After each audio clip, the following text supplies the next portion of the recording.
Especially husbands కి చెప్పేదన్నా, వైఫ్లు మనకంటే కొంచెం ఎమోషనల్లీ వీక్ ఉంటారు. ఎంత వైఫ్ గానీ, జాబ్ చేస్తున్న వైఫ్ గానీ, ఏవైనా గానీ హస్బెండ్ కంటే వైఫ్ సర్కిల్ చాలా చిన్నది. హస్బెండ్ వచ్చినాక ఆల్మోస్ట్ వైఫ్ లకి హస్బెండే మెయిన్ సర్కిల్ అయిపోతాడు. బట్ హస్బెండ్ మాత్రం బయట తిరుగుతూ ఉంటాడు. సో ఎందుకంటే హస్బెండ్ కి వైఫ్ కంటే మెంటల్ టెన్షన్స్ ఎక్కువ ఉంటాయి.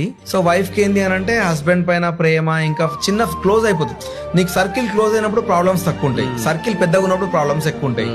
నా పాయింట్ ఏంటంటే హస్బెండ్ ఏం చేయాలంటే, నాకు ఇన్ని ప్రాబ్లమ్స్ ఉన్నాయి ఇవన్నీ చెప్పకుండా, నీకంటూ నేను నమ్మి నీ వైఫ్ ని ఇంటికి వచ్చింది కాబట్టి ఆమె బాధపడకుండా చూసుకునే రెస్పాన్సిబిలిటీ అన్న. నీ దగ్గర డబ్బు ఉండని ఉండకపోని అట్లీస్ట్ ఆమె మూడ్ ని బట్టి, ఆమె మూడ్ బాగాలేదనుకున్నా వాళ్ళు ఏం కోరుకోరన్నా, మనం పక్క నుండి నేనున్నా నీకు, లేదంటే వాళ్ళని ఒక 2 నిమిషాలు నవ్వించగలిగితే చాలన్నా. ఎందుకంటే ఇప్పుడున్న సిచ్యువేషన్స్ లా అసలు టైమే సరిగా దొరకట్లేదు కలిసి ఉండడానికి. ఆ ఉన్న కొద్దిసేపు ఏవో ప్రాబ్లమ్స్ మాట్లాడుకుని గొడవ పడే కంటే ఉన్న కొద్దిసేపు ప్రశాంతంగా గడపడానికి టైం చూస్తే చాలన్నా.